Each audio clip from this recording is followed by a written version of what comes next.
است وقتی که میدونی هنوز هم دوستم میدونی اما نباید حتی به خودت هم اقرار شوی.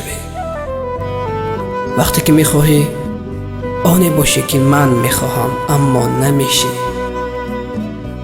وقتی که کارهایم به یادت میآیند، یک لبخند دور لبانت پیدا میشود و از آن آه گریه میکنی.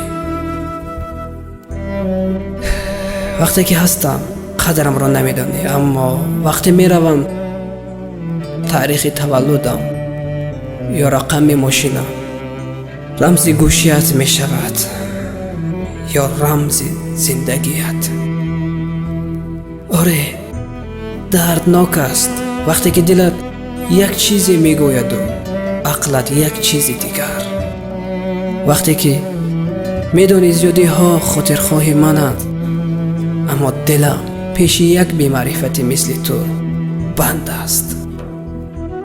وقتی که نمیدانی کجایم و چطور روز میگذرانم. آره، درد خیلی سخت است. سخت‌تر این است که ناراحتی، دلت یک عالم گریه میخواهد اما میبینی نیستم، که دل برداریت کنم و بگویم آرام باش، من همراهت هستم، گریه نکن.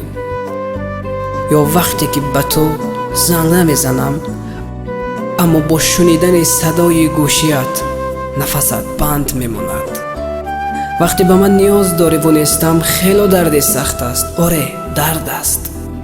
وقتی ناگاه احساس میکنی اسمت رو صدا کرده اما متوجه میشوی که فقط در خیالت بوده است. یا وقتی که در خیابان راه میروی میبینی همه دست عشقشون رو گرفتند و اما تو میدونم گفتن این حرف ها برای تو که میشنوی خیلی سنگین است، اما خیلی درد سنگین است که نگویم. در نبودنت اصلا ناراحت نیستم.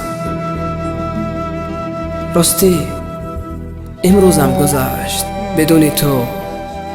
یک درد دیگر به دردهای دیگرم اضافه شد.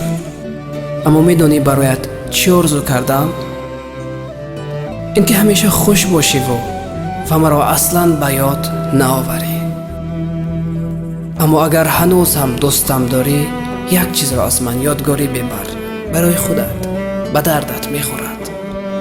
اینکه اگر کسی آمد با زندگیت آنی باشی که او میخواهد، نه به خاطر اینکه قدرتش را به تو نشان بدهد بلکه بدانی که برایش مقدسی، که حتی دوست نمیدارد کسی به تو نگاه کند.